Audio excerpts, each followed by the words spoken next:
सफर हिंदुस्तानी में बोलिए सर। हाँ ठीक है अरविंद जी,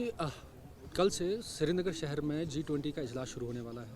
तो इससे आपको क्या लगता है कि टूरिज़्म और बाकी जो सयाहती नक्शा है, टूरिज़्म तक का नक्शा है, या बाकी बूस्टिंग जो इसके कश्मीर के बारे में नेगेटिव थॉट्स चल रहे हैं वर्ल्ड में, कम्युनिटी में, चाहे उसमें एडवाइजरी अगेंस्ट एडवाइजरी हो, उसको कितना तो सब को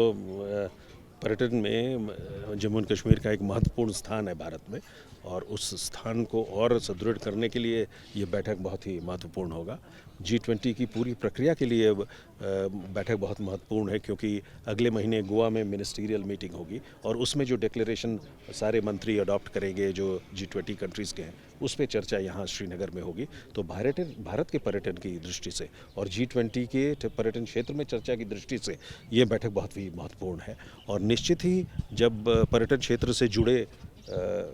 जो यहाँ लोग आ रहे हैं, व्यवसाय से जुड़े लोग आ रहे हैं, अंतर्राष्ट्रीय देशों से,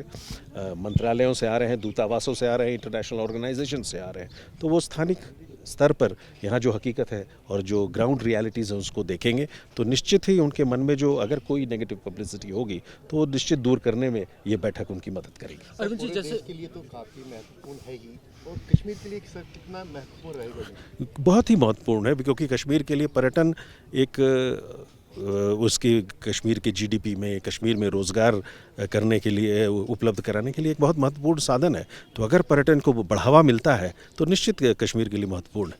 सर, जैसे आपने अपनी तकरीर में कहा कि लॉजिस्टिक इश्यूज़ की वजह से कुछ कंट्रीज़ पार्टिसिपेट नहीं कर रही हैं, लेकिन चाइना ने वाज़ह तौर पर कहा है कि डिस्प्यूटेड टेरिटरी इन कोर्ट्स, एयरकोर्ट्स में मैं ऐसे प्रोग्राम्स इनकाद करने के वो खिलाफ है, इसलिए वो नहीं आ रहे, पाकिस्तान तो हिस्सा नहीं है। तो इससे क्या आपको ये लगता है कि जो कशीदगी दो मुल्कों के बीच में चल रही है, चाइना और इंडिया के बीच में, उसको एक और बढ़ावा मिलेगा? ऐसा कुछ नहीं है। हर